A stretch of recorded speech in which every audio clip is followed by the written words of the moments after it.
Welcome to my channel, Environmentally. This channel is not just about finding ways to help reduce climate change and global warming, it's also about educating you on both these topics as well as terms that go with them and how it's affecting our world today. Let's dive in. Today I will be explaining 5 easy ways to help planet Earth from home. After all, there's no planet B.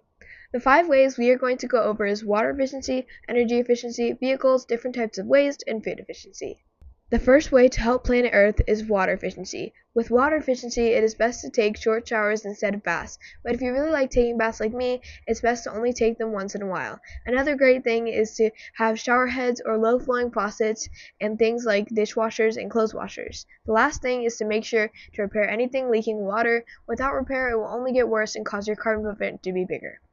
The next way is energy efficiency. With energy efficiency, it's best to turn off or unplug any appliances when you aren't using it. Don't do a large decrease or increase in temperature in the summer or winter, just a few degrees should do. Plus, closing shades in the summer will help keep your house cooler.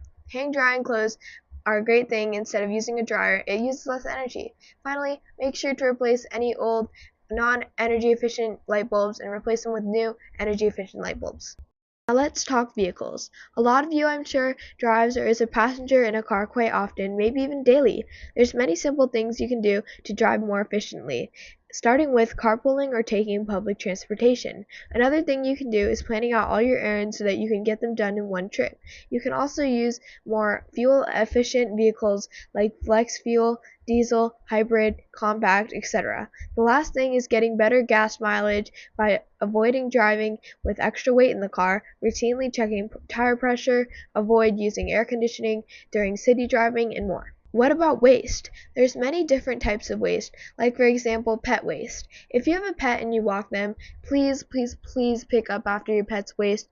You might think, oh well, it will just decompose. No, it won't. When it rains, it brings your pet's waste to storm drains, and those storm drains lead to waterways like rivers, creeks, lakes, and even the ocean. Your pet's waste could make those water sources contaminated, like still water or algae blooms, which take all of the oxygen out of the water and causes all of the organisms living there to die. Another important type is plastic waste. The same goes for littering as with pet waste. That trash you accidentally dropped yesterday, it can put microplastics into the water sources to get inhaled by a fish, for example, and causing it to get sick. Then when someone's fishing and they catch a fish that had the microplastics in it and eat it, it could cause them to die.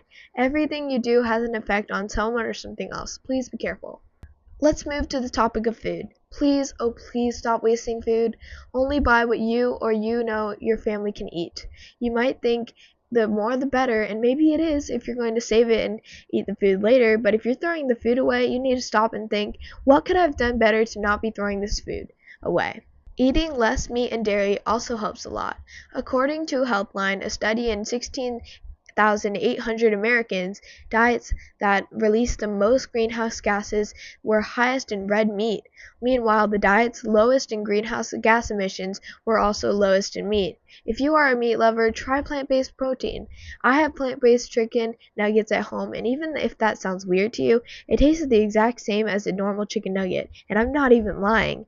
This doesn't mean you need to cut meat out of your diet entirely, just cut down on it. The last 2 things you can do are growing your own produce or buying local foods. This way you are supporting your local farmers, saving the long trip for the non-local food that takes a lot of energy, and eating healthier. If you are able to accomplish all of these things, or maybe even just get one of them accomplished, you have decreased your carbon footprint, which we talked about a bit in the last video. I hope you found this video helpful, and I'll be listing my sources in the description.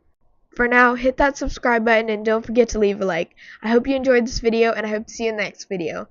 Thank you for watching!